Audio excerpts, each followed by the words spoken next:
All right. Hey guys.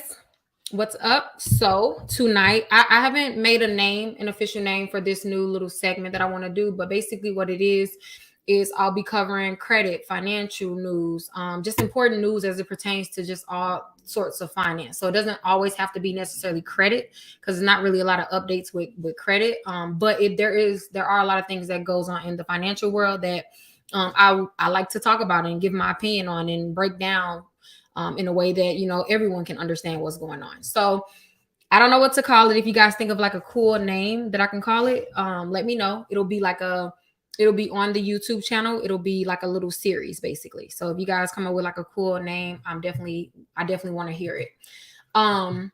So today we have three important topics that I want to hit. The first topic is being medical debt and the absolute monstrosity that it is currently, it has always been, but especially currently, more specifically with COVID related medical debt. So I really want to touch on that. There was a whole entire study done. There was new laws passed just for it. So we definitely have to cover that. And then the next topic we're going to talk about Wells Fargo. I made a post about it earlier, but I wanted to go into detail and tell you guys everything that was going on with that and them denying minorities over half of minorities, even if they were qualified. And then we will also talk about what to do about medical debt, like how to solve it. If you have medical collections on your credit report, you want to watch this live because we're going to go through how to properly challenge it so that it's not on your credit report. I won't be before you guys long. Today is storming. It's beginning to storm really, really bad. And then it's picture day tomorrow, so I got to get the kiddos together. So I'm not gonna take long. All right. And if you are fab in finance, I like that. But if you are on Instagram, be sure to come over to YouTube if you would like to see my screen, or you can just hear it like a podcast. All right, y'all. So good evening. I was going to say good morning. Good evening. I hope you guys are doing amazing. I'm just going to jump right in, and then because I don't want this to be long, I want you guys to be able to go back and watch it if you want to. Okay. And again, if you guys think of a cool name, let me know. It'll be a little series. Basically, I'm the news reporter and I'm covering important topics. All right. So I hope you guys can see the screen. What I have on the screen is the official report. Oh, this is not even it. What I thought I had on the screen is the official report that was concerning medical debt. Let me pull it up actually.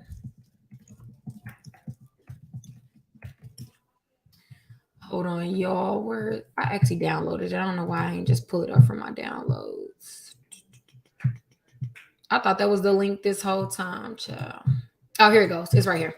All right. So today we are going to cover medical debt burden in the United States. So if you are unaware, this was a recent study that was published by the CFPB, which is the Consumer Financial Protection Bureau.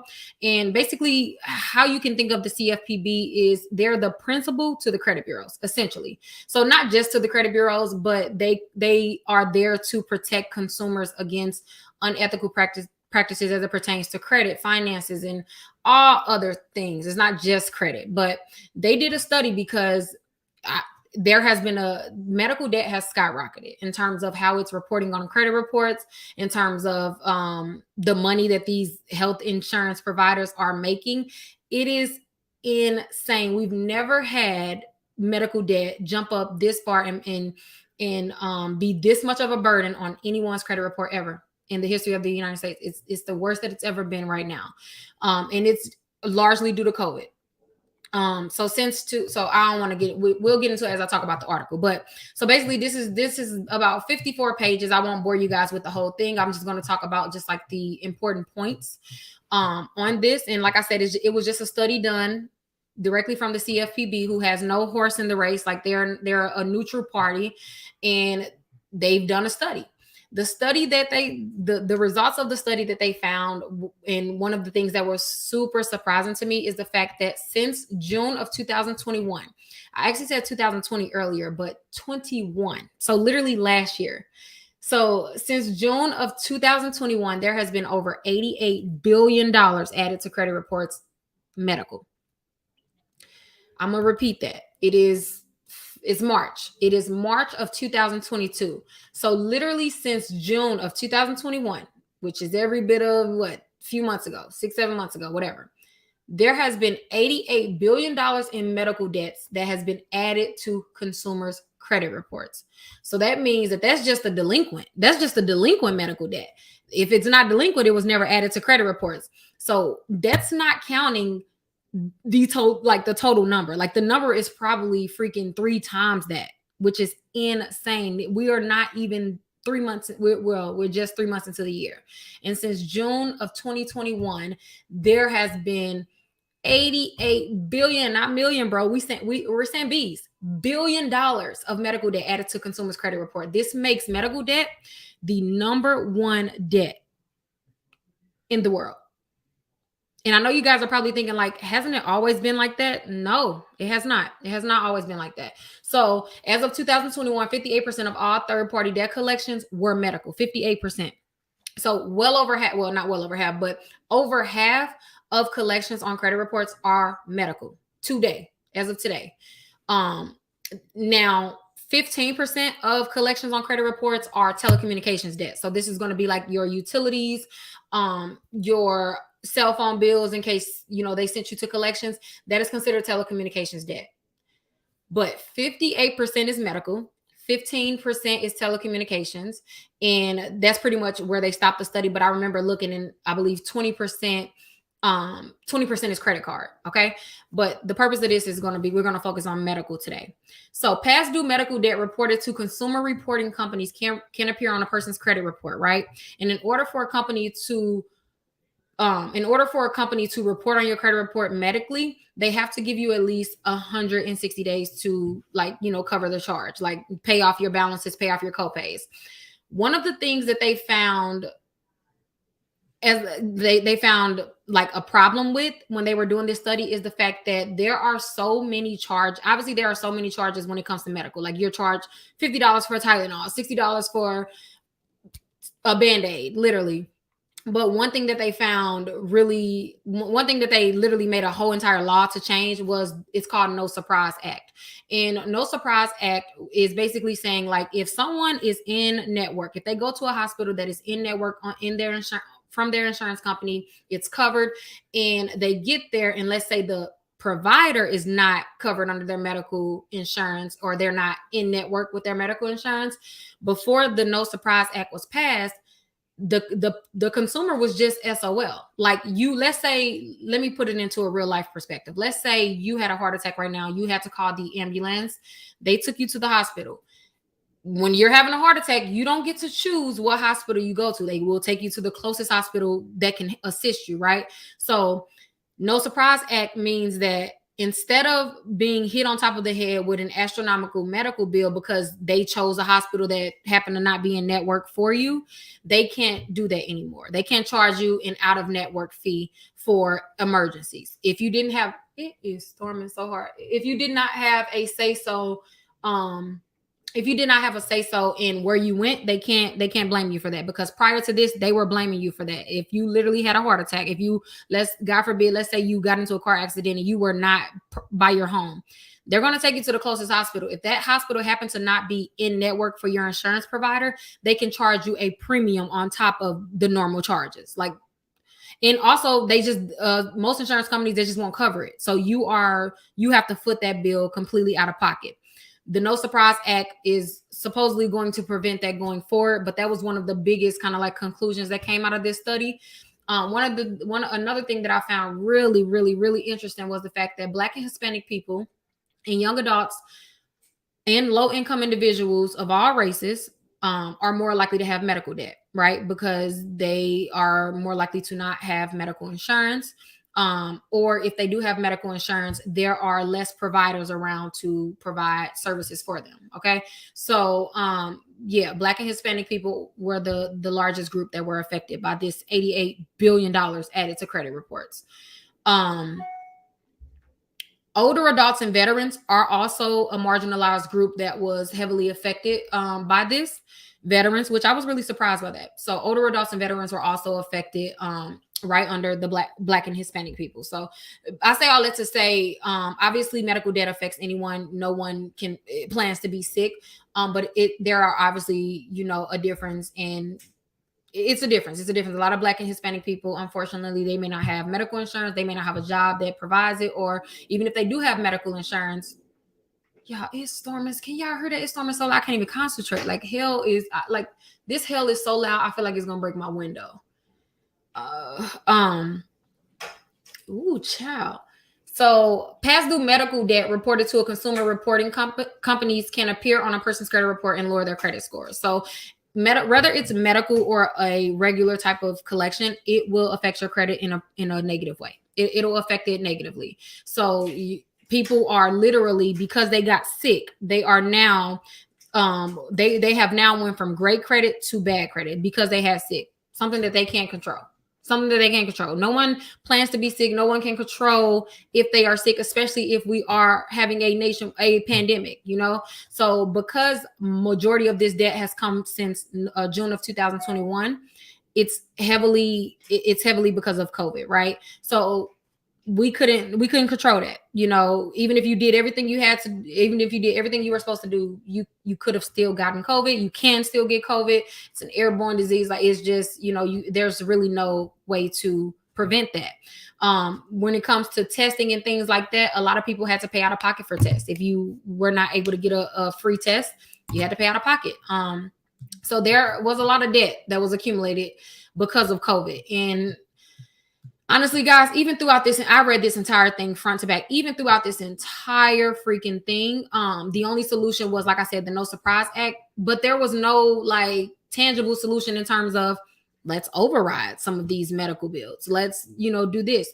There are certain hospitals that has, you know, charity centers and or charity funds that they're able to help you pay your medical bills, but a lot of them are maxed out for the first time ever.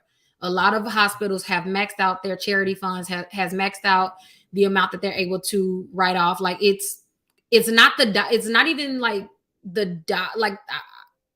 dare I say, it's not even the doctors. You get what I'm saying? Like, it's not them. They don't control that. So I just don't blame them. I don't feel like it's them.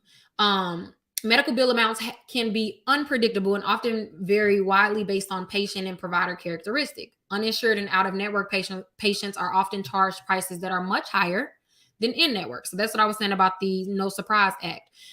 They can no longer do that. Like, if you did not have a choice, if you didn't physically walk into the hospital or drive yourself to the hospital and you were ever carried by an ambulance, by a freaking helicopter, it doesn't matter. If you did not have a choice on where you received care from, they cannot mark up the price, which, I mean, I do think that's a step in the right direction, but we still got a lot of work to do. Let me see. Another thing that I found super annoying and interesting in this was, let me see, where was it at? These agencies. Okay. So this is something that I wanted to point out. So medical billing and collection practices can be confusing and difficult to navigate. Prices for the same services are usually higher for uninsured and out-of-network patients, right? Even in-network prices can vary substantially between different facilities or different departments. After billing providers often send unpaid accounts to third-party collections. Get this part. These agencies have little access to providers' records, right? Because they still cannot have full access to your medical information. And that's going to lead me to my next point when we talk about disputing medical collections. But these agencies have little access to providers' records because, if you did not know, there is a set of laws called HIPAA, right? HIPAA is basically just the protection of your health and private information in terms of your health and medical. Anytime you go to a doctor, you have to give that doctor permission to relay any information about your health, relay any of your health information to anyone, even your spouse, even your parents. Like, they have to get your permission because that is your private information, right? So when it comes to medical bills and collection agencies, because the original creditor has to assign that account to a third-party entity, they are still heavily monitored on how that information can be passed through. A lot of times, third-party collection agencies will end up having access to your medical information, and you may not even realize it, but they'll end up having access to your medical information, and that is where the challenging of medical collections go. That's my favorite way to challenge medical collections, and I'll get to that in just a second. I want to kind of get through this really quick, but we will definitely talk about a solution to this. So I'm not just going to bring you guys a problem. I'm definitely going to talk about the solution. This can make it difficult for people to confirm that the medical debts that collectors contact them about are valid and accurate. So I thought that was a very interesting point, because these collection agencies don't have nearly as much information as they are legally required to have in order to collect on any collection, let alone medical. It's hard for them to verify medical collections, right? And I'm trying to figure out a way to say this so y'all get me and without saying it, but what's the way I can say this? Medical debt, I can say it like this because this is a fact. Statistically, medical debt is the easiest type of collection to get off your credit report. Statistically. So just not even an opinion. It's typically easier to get a medical collection deleted than any other type of collection. And that is simply because there are more consumer laws that you can use in order to dispute medical collections, which is why they tend to be deleted at a higher pace than any other collections, right? Why did I say that? Because being that medical debt is the biggest debt, or not even the biggest debt, the most common debt now on credit reports, I have a problem with that, especially because y'all know we've been disputing these medical collections for years. So when I read this article, I said, oh, they wasn't talking about the credit cousins. The credit cousins are not included in this $88 billion, because surely the credit cousins know how to dispute a medical debt. Like, if y'all don't know how to dispute nothing, y'all should know how to dispute medical debt, right? Like, come on now. They couldn't be included us. But even if you don't know, you're going to learn today. I'll show you my favorite way to dispute medical collections. Because yeah, this is insane. I have no empathy for medical like, I don't care about none of it when it comes to medical collections, because a person should not be punished for something that they can't control. It's the most ridiculous thing in the world.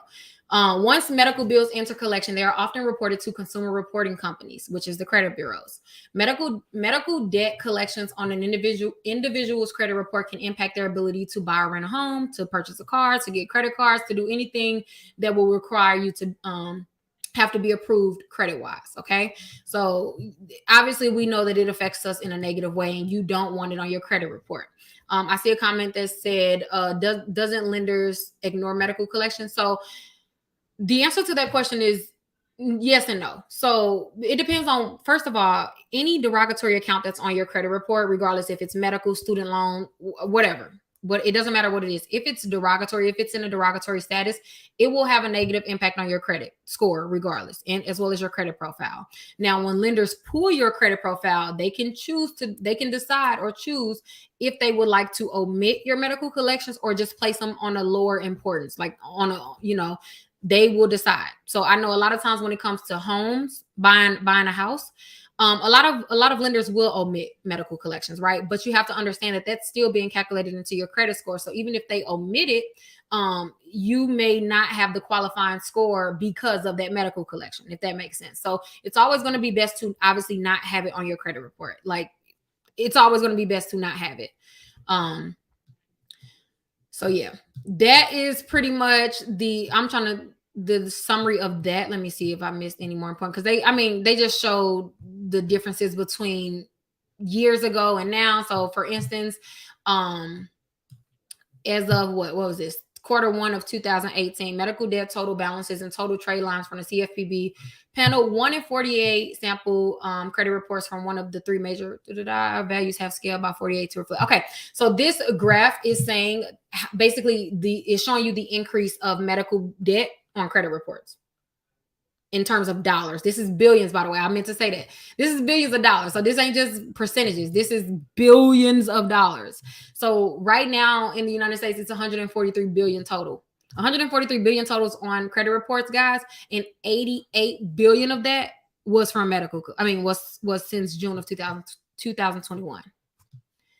Yes, there's books on consumer law. I just read the consumer law directly, so not like a third party book. You can just Google the consumer laws directly. Google the FDCPA, the FCRA. You can Google HIPAA. You can all of those, and you can actually just read the exact laws. All right. So what is this? Is percent of respondents reporting medical debt in FINRA.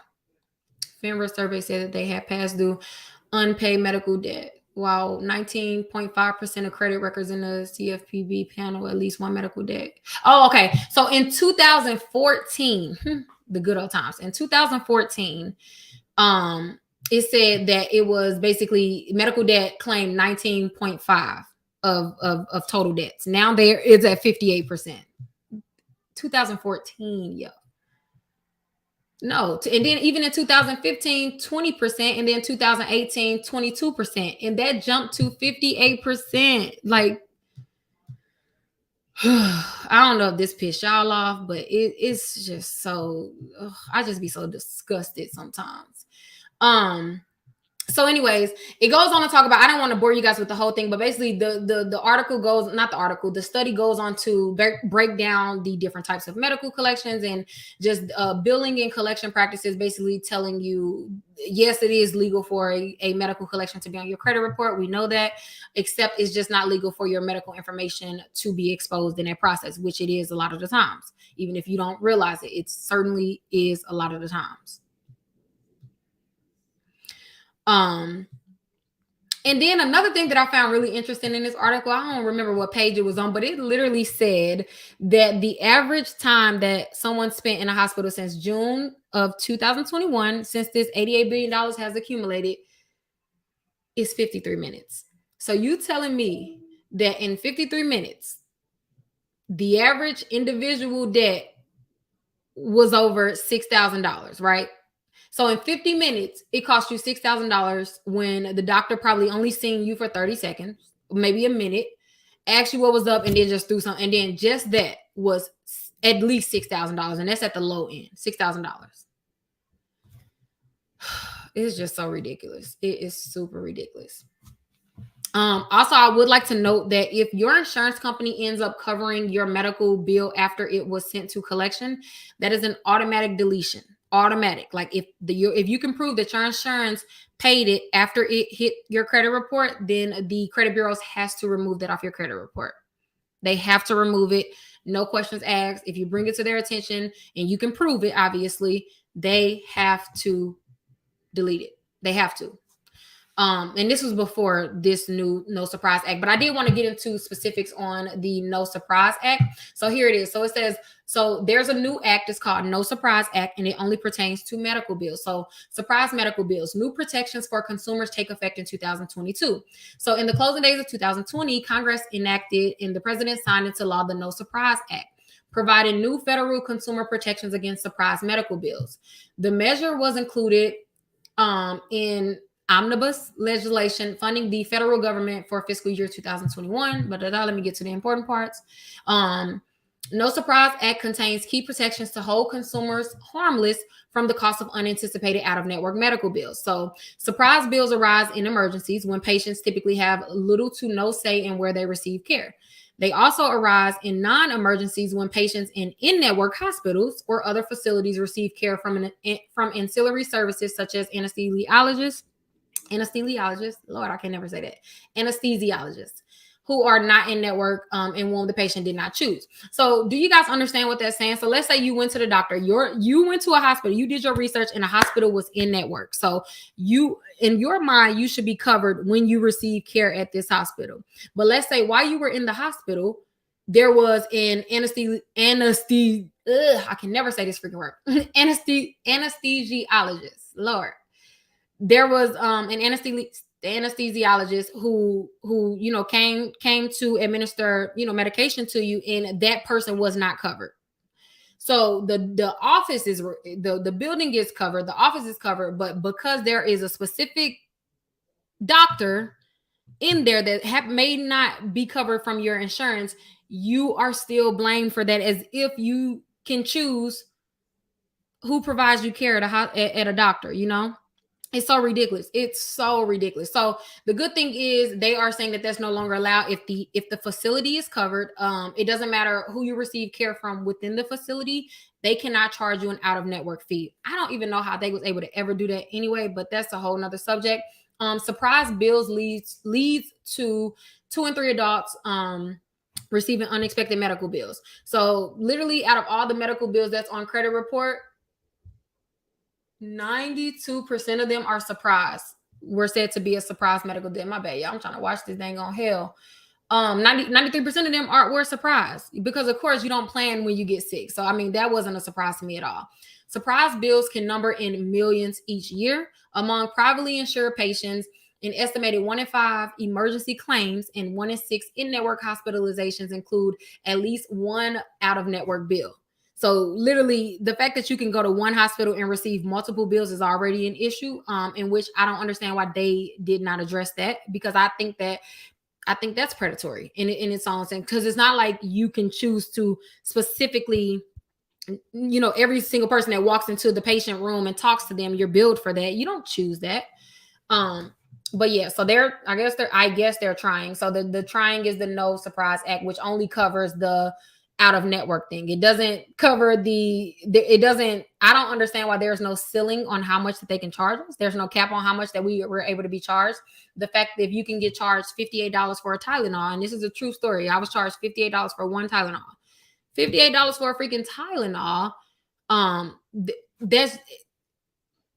That's ridiculous. That's so ridiculous, because what keeps them from saying, okay, we're going to charge $100 for it? And nobody can do anything about it. So I don't understand why there was no cap put on, but that's a fight for another day. The law also requires that federal external appeal rights apply. If consumers feel their health plan has not correctly identified and covered a surprise medical bill, you can basically challenge your health information or your health insurance provider. But they already said, even in the article, it says that a lot of people who tried to do this were denied. So it's just like, whatever. Balance billing is prohibited. So that's another part of the No Surprise Act. So balance billing, which is, again, what I just explained. But out-of-network providers for emergency service are not allowed to balance bill patients. Basically, like, you charge this for the anesthesiologist, you charge this for the doctor. They can't do that, right? Also, out-of-network providers cannot send patients bills for excess charges. So the law specifies that providers shall not bill and shall not hold patients liable for an amount that is more than the in-network cost sharing the amount of such services. Keep your explanation of benefits. Every single explanation of benefits that you receive, you absolutely need to keep it, especially now that we have these new laws in place, because I guarantee you that there are a lot of companies that haven't either adapted yet, or they know that most people don't know about this, so they won't ever, bring attention to it. So make sure you keep your ELBs so you can prove that you are being charged more or whatever than you are supposed to. Your explanation of benefits just explains what you are being charged for, and it comes from your insurance provider.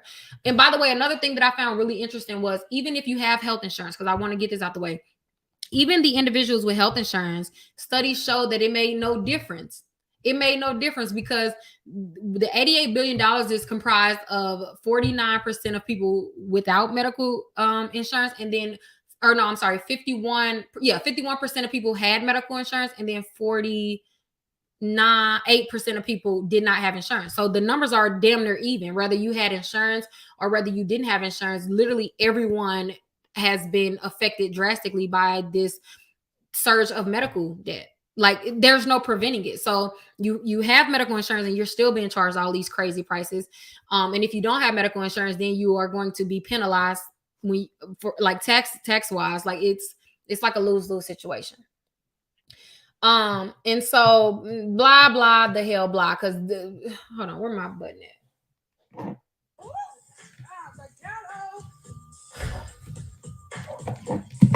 Child, the ghetto, because they did all of this 54 pages, and really, to be honest, I don't know about how you guys feel, but I don't really feel like this is a plausible solution. Yeah, okay, you came out with the No Surprise Act. Okay, they can't bill you for ancillary stuff, but what about all of the other wrongdoings within the health insurance and healthcare, period? I feel like this is one of those things where it's like, let me stab you and put a Band-Aid on, and then you just better be okay. That's how I felt when I read this. Because for weeks they were teasing, oh, we have this solution. We have this solution for medical bills. We've conducted this study of over 63,000 people. So I'm excited. Y'all know how I watch and follow the news in terms of credit and finance. I'm excited. I'm waiting for this report to come out. And then it come out. And then this is the solution. I felt played. I don't know about y'all. I did though. I don't. And again, I know somebody's probably gonna ask, like, well, what is a better solution?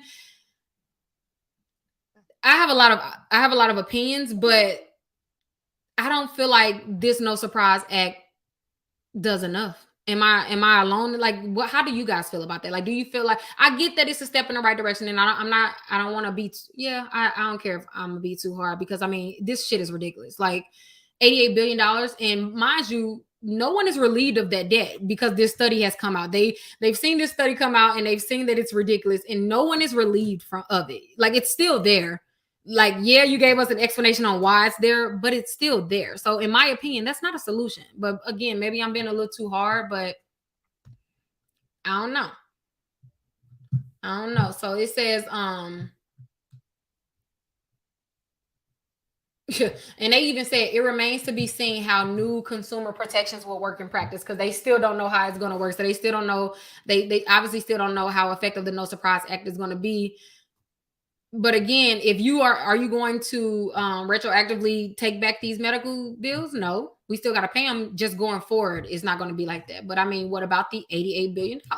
Like, I low key feel like they should wipe all of the COVID related debt. I truly feel like the government should just they gonna have to just eat that because it's just like what it's ridiculous. So yeah, so that's pretty much what I wanted to show you guys about that particular report. It was a lot. It was, to me, in my opinion, it was a whole bunch of nothing. It was a whole bunch of nothing. So that's pretty much it. Like I said, yeah, we got the No Surprise Act of whatever, but yeah, that wasn't a good enough solution. So let's talk about what's important. How the hell can you get these medical bills off your credit report? And I'm pulling up the letters right now. Give me a second. All right. So how to dispute these medical collections. Where is it at? Right here. All right. Oh yeah, I can't see that. Hold on. I'm gonna pull it up. Let me go to the page first. Perfect. If you're on Instagram, you can go to YouTube. Come to YouTube so you can see the letter that I'm showing. It's just the HIPAA letters. You probably already got it. All right. So now, how do you challenge medical bills? So I have a very specific way in how I challenge medical bills. I call it my two-part HIPAA system. And it's 2 letters that you are going to send for every medical collection that you have on your credit report. Where can we buy it? No. I'm finna show you it. Just screenshot the screen. Hold on. Let me pull it up first. Okay, y'all can let me take away. I'm gonna take away this banner so it doesn't cut off the letter. Oh, that cuts it off too. Okay, we'll just do it that way. All right, so this is part 1 of the HIPAA system. It's a 2-part system. So remember when I was telling you guys that when it comes to your medical information and when it comes to any other collection on your credit report, the way that I like to challenge things is by using the consumer laws to my advantage and use them to dispute items on my credit report. That's actually what you're supposed to do. That's what the consumer laws are there for, to protect you against unlawful practices, unethical and unlawful practices, right? So FDCPA, FCRA are 2 of the most known set of consumer laws that most people use when they are challenging their credit report. But for medical, there is another set of laws that come into play in addition to FCRA and FDCPA, and that's going to be HIPAA, right? HIPAA, like I said, just protects your private health information from anyone outside of you without your permission. Why am I bringing this up? Well, because when a provider or any company sells your item or assigns your collection to a collection agency, which is a third-party entity, they have to give them certain information. That certain information is going to be your name, your address, the amount of the bill, like what you owe, in the date of service. So yes, they can have the day that you went to the hospital, and even they can have the date that you checked out the hospital. What they are not able and should not be privileged to seeing is the specifics of what treatment that you acquired while you were there. There's no way that a collection agency should know that you just had a baby. There's no way that a collection agency should know that you had strep throat. Like, they should not know anything outside of you allegedly owe this. I have your address and you owe this amount, right? What happens though, a lot of times is number one, the collection agencies don't have your HIPAA authorization form. So a HIPAA auth a HIPAA authorization form is when you walk into a hospital, you have to sign a form that tells them that if you go delinquent on your account, they can send it to a collection agency and or sue you, right? So you give them permission to do it, which is why it's legal for it to report on your credit report. Most of the time, like unless it's an emergency situations, if you refuse to sign this, then they can refuse to care for you, right? So you signed it most likely. Now, the collection agency has to have this on record. So whenever I go to a collection agency and I'm asking them specifics on my debt as it pertains to medical, I am always going to request that they can present my HIPAA authorization form.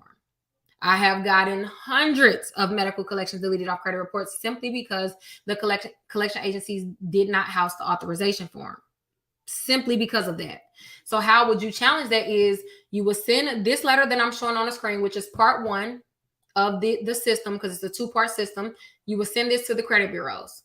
You would print out 3 of these, and you would send one to TransUnion, you would send one to Equifax, and you would send one to Experian, right? This letter is pretty cut and dry. The only thing that you have to change is obviously right here where it says the last 4 of your social. Can I write on this? The last 4 of your social. And then you also need to change where it says original creditor, and you would put the original creditor. So if you went to Barnes Jewish Hospital, you would put Barnes Jewish Hospital or whatever your doctor your provider is. If you are unsure of who the original creditor is, look on your credit report.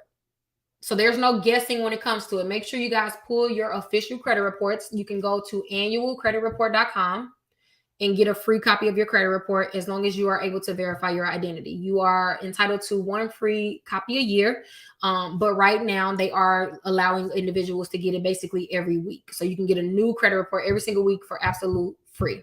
Okay. So anyways, get your credit reports, and then every single collection on your credit report has to have an original creditor, because the collection agency cannot ever be the original creditor. Ever. You never signed a contract with them, therefore they can never be considered an original creditor. The original creditor is the company in which sold the collection agency your item or assigned it to them. So in this situation, it would be the providers, the doctor's office, the hospital, the ambulance service, or whatever. And by the way, medical bills and medical debt is not just you went to a hospital. It can be dental. It can be dental bills. It can be ambulance bills. It can be helicopter bills. It can be literally any medical service that you were rendered is covered under HIPAA. Any. So it's not just you went to the emergency room or you went to your local doctor's office. No, it literally can be cosmetics, or it can be any medical debt. But make sure that you don't put make sure you don't put regular collections on this system that I'm showing you, because this only pertains to medical debt. So again, this is part 1, and all you would do is fill out your information, the original creditor, and then you will list the account, the collection agency name, and the partial account number right here, and then you would just sign your name. Any letter that you are sending to the credit bureaus, you want to make sure that you include a copy of your ID, because it just verifies your identity and prevents them from refusing to do your investigation for saying that they don't believe it's you. So send a copy of your ID. And then the same day that you send part 1, I need you to also send part 2. Part 2 is used in addition to part 1. So this is a 2-part system. They should not be sent alone. They are a set. Part 1 goes to the credit bureau, and then part 2 goes directly to the collection agencies that's collecting on your medical debt. Send these the same day, because part 1 is addressing the credit bureaus. It's saying, hey, I know this is not really your fault, but you are reporting a collection that can potentially be a HIPAA violation. No one is above the law, not even the credit bureaus. The credit bureaus are literally for-profit. My bad, y'all, received a call. The credit bureaus are for-profit public companies. They're no different from Walmart, Kmart, McDonald's. They're no different from them in the sense of they don't hold any more power than them. You literally can invest in the credit bureaus. You can pull up your Robinhood app and invest in Equifax, invest in Experian, and invest in TransUnion. Therefore, they are a for-profit company. They are not above the law. So a lot of times they mess up too. A lot of times, and also they don't want to deal with the HIPAA smoke either. That's a hefty thing to deal with. One thing about if you work in the medical field, let me ask you, who all is in here right now that works in the medical field? You can shed some light on how serious HIPAA is. baby, they don't play with HIPAA. Like HIPAA is not anything to joke with, like at all, from no one. Oh, no sound. Let me see. How do I get my sound back after somebody called me? Can y'all hear me now?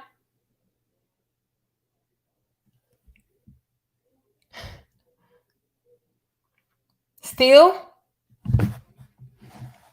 Okay, let me see. I'm going to add somebody and then hang up because I think that worked last time.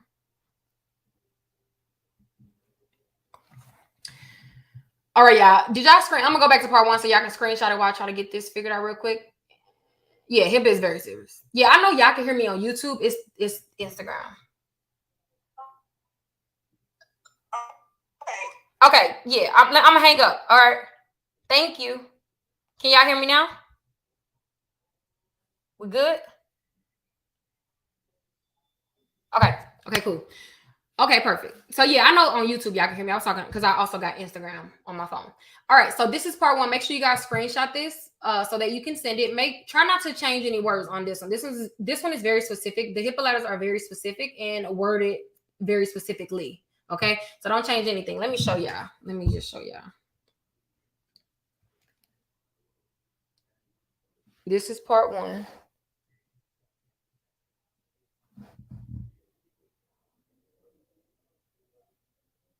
I had stopped talking when y'all told me y'all couldn't hear me. So I was just talking to them, telling them to hold on. So I didn't like teach anything. Y'all didn't miss anything. So again, guys, make sure you screenshot this. This is a part of the HIPAA kit.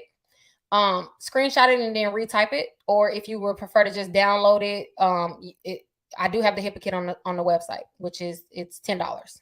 But again, you can just screenshot it and type it. So this is part 1, right? So then in addition to sending part 1, which goes to the credit bureaus, TransUnion, Equifax, and Experian, you also need to send part 2 the same day. This is part 2. Another thing, make sure that you only challenge 1 medical collection per set of letters. The only exception is if you have a collection agency that is holding like multiple medical collections by you. So a lot of times it'll be like one collection agency will have like 3 different medical collections or something like that. That is the only time you're able to add more than 1. But if it's different collection agencies, you unfortunately have to fill out a HIPAA set because it's 2 letters for every single one. But it's so worth it. Who all in the comment section has sent the HIPAA letters before? I'll be saying HIPAA because I'm country. Just ignore me, y'all. I know the correct pronunciation, but it's the country grammar. Like I just can't help it. So again, this is part 2. Doctors have 1 year from the date of service to bill you. If they do not, they have to write the debt off. That is true. But the thing is, it's never really been a huge issue on them billing you because they're gonna bill you. You know what I'm saying? Like that's not the issue. Like they're gonna bill you. The issue is what they are billing you. Like, you know what I'm saying? So I don't think that they're not gonna bill you. But that is true what you said. So how do we send our ID?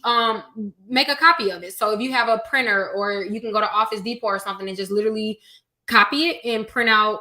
Like I just tell people always to just print out like 20 copies. Exactly. You can get fired. You can get sued. You can go to jail. Like HIPAA is nothing to play with. Nothing. The credit bureaus ain't gonna play with it. They're not. No. They don't want that smoke. So again, that's why I was saying like part 1 is putting the credit bureaus on game. Like, hey, I know this is not your account because you don't own this account. You're just reporting it, but understand that you are compliant in my rights being violated if the collection agency has been found to violate my HIPAA rights, right? So a lot of times what will happen and why I send part 1 to the credit bureaus and part 2 to the collection agency was the collection agency, sometimes they'll try to ignore your letters. Like they'll try to be like, if this person came to me, they probably didn't come to the credit bureau, because a lot of people don't realize that obviously the credit bureau is the reporting agency. So they hold responsibility as well. I sent the letter directly to them saying, hey, I'm just warning you because I'm also warning them as well. One of y'all better say, either the collection agency better say, you know what, we're going to cease this collection. Like we are not going to report on this collection anymore, or the credit bureaus are going to take it upon themselves to say, you know what, we are going to take our hand out this fight and we're not even going to report this. They'll tell you like you may still owe the collection agency that has nothing to do with us, but it's no longer on your credit report. That's what happens a lot of the times when it comes to this HIPAA system. A lot of the times it's not the collection agency that is rescinding on collecting it. It's not them. It's typically going to be the credit bureaus, because they don't want no parts. They like, nah, this ain't our fight. We're not gonna get dirty in this credit collection agency fight. So make sure you send both. I say all that to say, make sure you send both at the same time, because that is when the system is most effective, when you send them both. You got to apply pressure to both sides. Me and it worked in less than a month. Shout out to you, Nisi. Okay, so then let me see. Okay, yeah, today's live is definitely not gonna be long, because I gotta do my daughter hair. They have picture day tomorrow. Another topic that I wanted to talk about was Wells Fargo. Wells Fargo. I'm gonna leave the letter on the screen really quick for about 10 more seconds. So if you didn't screenshot it, make sure you screenshot it. Can we see it again? Okay, yeah, let me show y'all again really quick. Let me show y'all. So this is part 1.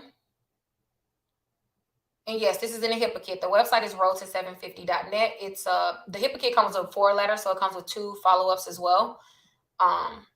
So yeah, so this is part 1, and then I'm gonna show you guys part 2. This is part 2.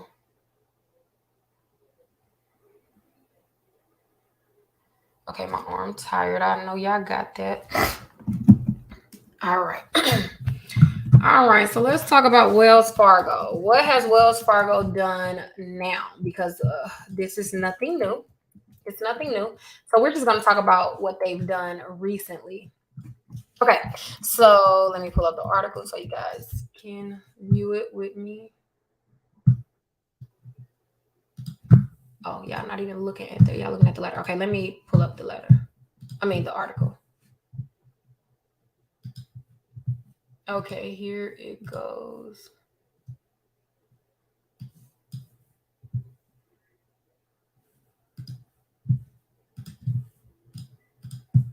Okay. Oh, it's showing my screen. Hold on. Share screen.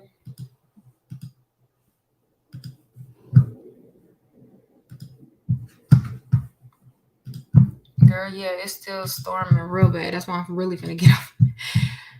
I hate thunderstorms. Okay, where is it at? Oh, I keep exiting it out.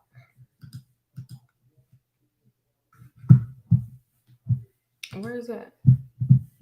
Right here. Okay, hold on, y'all.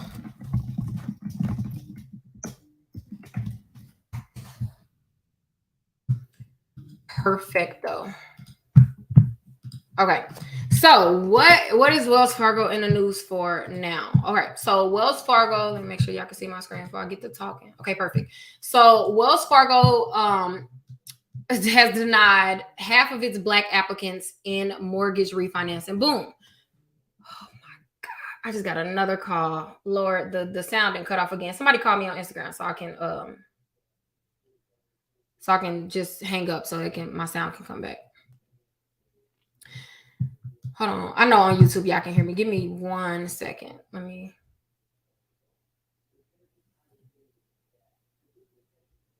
I needed to turn on Do Not Disturb. Everybody want to call when I'm on live. Can y'all hear me on Instagram?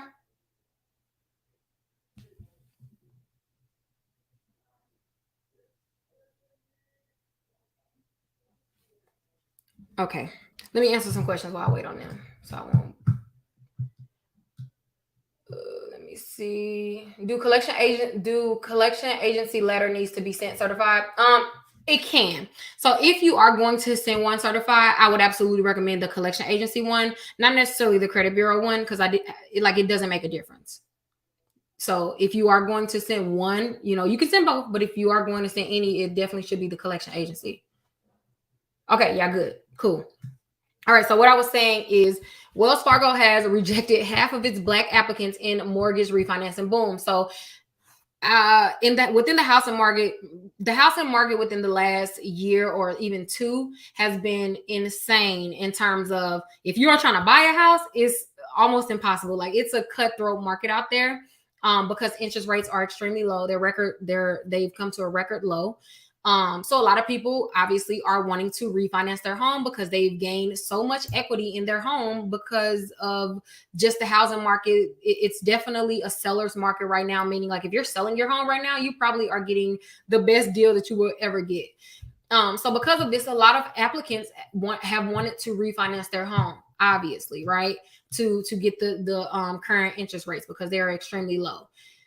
So Wells Fargo, one of the biggest financial institutions in the world, has been found, and this is not even an opinion, they've been found to exercise discriminatory actions as it pertains to minorities, Black, Hispanics, and Asians are not really in this because they approved the Asians at a almost a like rate, like white individuals. Okay, so I want to explain this article because I posted a TikTok about it, and there were so many people in the comments that were trying to justify, well, what if just half of the Black applicants qualified in terms of credit? Like, what if they just didn't qualify? You guys make everything about race. So first of all, I didn't write the article. But if you read the article goes to show you the differences in Wells Fargo approval ratings and other financial institutions' approval ratings, right? So that's number one. What I mean by that is Wells Fargo was shown to only approve 47% of the Black applicants, meaning that they denied 53% of Black applicants, right? Over half, which is almost unheard of. That same group of people were approved at a 71% rate with other financial institutions like JP Morgan Chase, other big institutions that typically will have the same exact requirements as Wells Fargo, right? So literally, people will get denied from Wells Fargo, and within 14 days, they were able to receive an approval from other major financial institutions, meaning that they were qualified applicants. So I really want to get that out the way. No, it's not about 50 Black people credit scores didn't qualify and the others did. It is not not Black. I'm just going to say minorities because it's also Hispanic people were affected as well. So minorities. It's not just because our credit scores were worse. No, this shows out of qualified applicants. They still denied over half, but they approved 72% of white individuals and 67% of Asian individuals, right? Also, something that I found so extremely telling is the fact that, where is it that I want to show you guys? Which declined to go. First of all, and Wells Fargo also declined to comment. So of course they didn't comment. Where is that line? It is insane. Let me see if I can search it.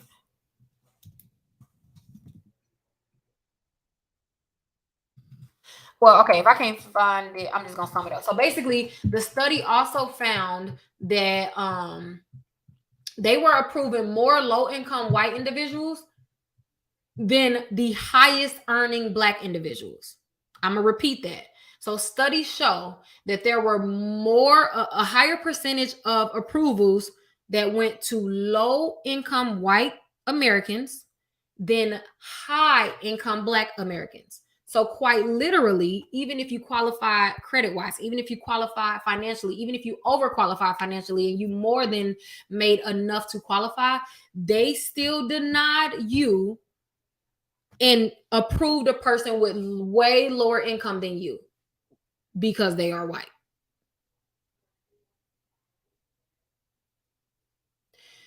And so for everyone who wants to say, like, this is not about race, like, no. I really want to bring attention to Wells Fargo in 2012. You can literally just Google Wells Fargo 2012. And what was so like prominent about that year with Wells Fargo?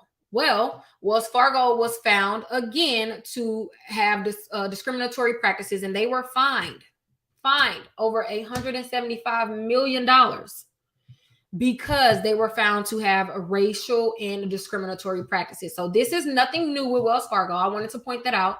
This is nothing new. And they are absolutely why is this still? They're absolutely discriminating. So you guys wasn't seeing that screen the whole time? I'm so confused. What in the world?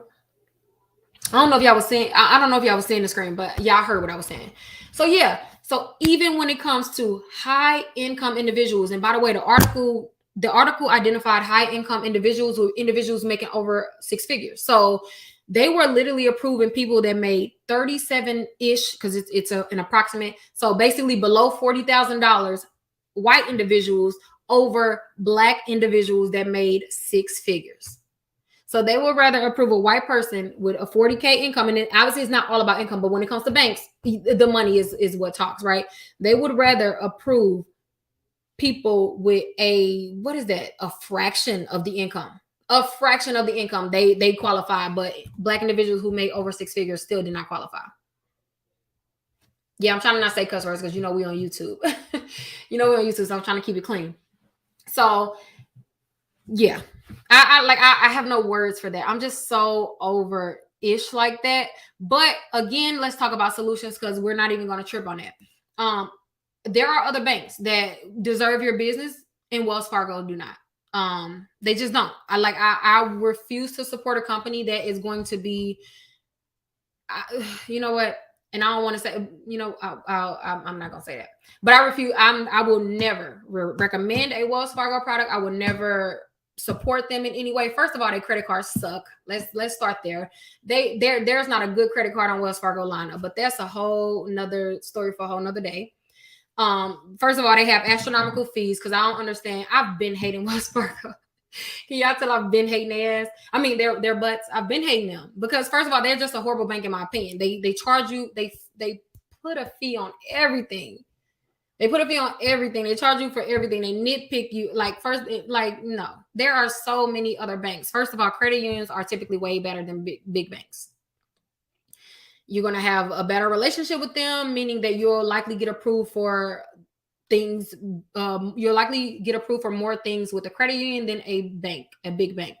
But I do say that you should have a credit union, and maybe you should also have a big bank. So another big bank that is good is JP Morgan Chase. I don't really deal with Bank of America. I see a lot of you saying that. I mean, I'm gonna be honest, Bank of America and Wells Fargo really they're on the same playing field. It's a lot with Bank of America too, but whatever. So JP Morgan is a good one. JP Morgan is what I found really interesting is JP Morgan, within the same article, they did point out that of all the big banks in the world, JP Morgan had the highest approval rating percentage wise for minorities. And their percentage was, I want to say it was like 88%. Like it was something really good. Let me make sure. I don't have time to read this whole thing real quick. Okay, 81%. There it is. Can y'all see that? So it says JP Morgan Chase is the largest United States bank by assets, accepted 81% of refinancing applications from Black homeowners. So JP Morgan accepted 81% of Black individuals. They accepted 79% of Hispanic individuals. So I mean, when we talk about approving people, 81% is an amazing approval rating. No matter what bank you go to, 81% is an amazing approval rating. Bank is my favorite bank for business. Bank is my favorite bank for business. Chase is my favorite bank for business, and my credit union is my favorite bank for personal. So when it comes to my personal and business, I like to keep majority of my business assets in a big bank that is kind of like, I'm gonna be honest, I like Chase because they're not recession proof, obviously, but like I just feel safer because of their track record in terms of other recessions and things like that, how they have been able to rebound in that. So that's a whole nother story. But yes, I really like Chase for business, and then I like credit unions for personal. I'm shocked to hear Chase is a good bank now. Now, I'm not like putting on my Superman cape for any of these banks. I want to make that clear. I just wanted to present other options outside of Wells Fargo that you are able to go to. If Chase didn't, I don't know. I don't know all of their. I'm just telling you. When I was looking at banks and their approval rating, because I'm not gonna lie, I was specifically looking for banks and their approval ratings as it pertains to minorities. I did not look at their approval rating as it pertains to white individuals, because that has just never been an issue. You get what I'm so I was only looking for banks who mess with people who look like me, my kind, because clearly Wells Fargo was not, they're not it. So that's a wrap. Yeah, I love Chase too. I've never had an issue with them. Navy Federal is a credit union. They are an amazing credit union. If you can get Navy Federal, absolutely. Will Chase Bank pull your credit to open a checking account? I went in and a rep told me no, but I heard otherwise. Not to get a checking account, but what they will pull is your third party banking reports to make sure that you don't have a negative history with other banks. So yeah, Navy Federal is an amazing bank. So like Check System, that's a third party report, a banking report. Certegy is another one. EWS is another one, which is early warning system. So they will check those, but your credit score isn't a qualifying factor in a checking account, only unless you are applying for a credit card. Then yeah. So like somebody just said, every bank is going to have negative and positive reviews, because I see a lot of people giving their like personal things with every bank. Every bank is going to have, like, you can find somebody who can say something negative about Navy Federal. You know what I'm saying? But you just have to just do your research. I absolutely would recommend that you look into minority ratings and approvals, because that says a lot, in my opinion, about a company. Shonda, Wells Fargo and Bank of America nickel and dime you to the exactly. That's what I'm saying. Like, they have when I tell you I have hated Bank of America since college. I've hated Wells Fargo my entire adulthood. And this was from just a personal thing, and not even, it was before I even knew about all of this other ish that they had going on. But they have never been a good bank to me. Like, when I tell you they charge you for everything, it's kind of just like, what is the point of having a bank account? Like, what is the point?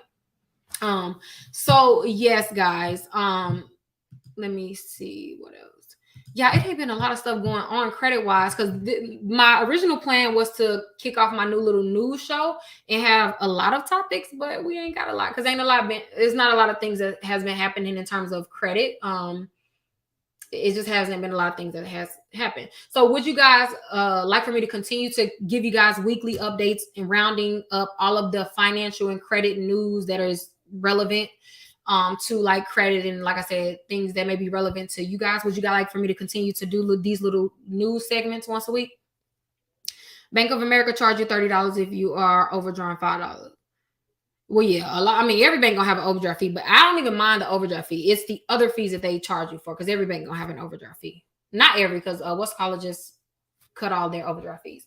Yes. Okay, cool, good. Okay, so that pretty much rounds off this week of I don't have a name yet. I really want a cool name, guys, so I can be like, that's it for this week in so and so da da da. So if y'all are really creative, like, help me think of a name that will explain me talking about financial information, like credit, like whatever.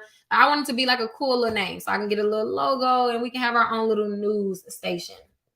But yeah, that is pretty much the biggest stories that has happened this week. The medical debt surge.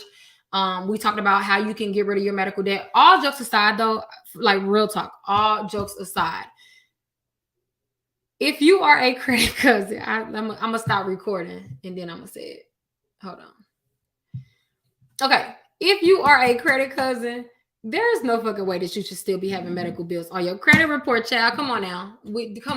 Come on now. Y'all really need to challenge those, especially now, because now they're leaving at a record rate. So if you have medical bills, I need you to send that out tomorrow. Send the HIPAA letters out tomorrow. Again, well, it's on the Instagram page and as well as in the Facebook group. If you are a member, you can just download it, or you can get it from the website, road750.net. Let me put up the website for those of you who asked. road750.net. Oh, CNN, Credit News Network. I kind of like that, but then we're going to run into copyright issues with that, child. Credit Cousins News, CCN. Credit Cousins News. I kind of like that. What y'all think? That's kind of cute. All right, I'm gonna let y'all go because I have to go. It's wash day. It's hair day. It's hair day, child. So let me go get my little baby together. She has picture day tomorrow, and she wants her hair pressed out. And I don't know how this is gonna happen, because I'm gonna press it out, and then by the time she wake up in the morning, it's gonna be a puff. So I don't know why I'm gonna waste my time, but I'm gonna do it. So I will talk to you guys later. I will actually go live tomorrow on TikTok. Make sure y'all following my TikTok. Y'all know I'll be live on TikTok the most recently. I'm saying that with a whisper because the Facebook group gonna kill me if they knew that. But I'll be sneaking on live on TikTok the most, because it's just like, it'd be like at night, and I'll just be like, oh, I just want to go live real quick type thing. So make sure y'all are following me on TikTok. My TikTok is Shonda Martin _. Where's my thing at so I can show y'all? Is it on her? Yeah, TikTok is right here. Shonda Martin _. I will see you guys tomorrow for a live, but it'll just be a casual one on TikTok. And if you come up with a name, make sure you comment it on this video or wherever, because you're gonna be able to see the evolution of this little news show that we're gonna do. I have big plans for it. So thank you guys for tuning in. Thank you for trusting me to be a trusted source for your financial and credit information. I hope you guys get those medical collections off your credit report, because we got HIPAA letters that exist. Don't play. Stop playing with these credit bureaus. Y'all know better. Don't nobody know better. The credit cousins know better. But yeah, I will see you guys later. You have an amazing night. Bye.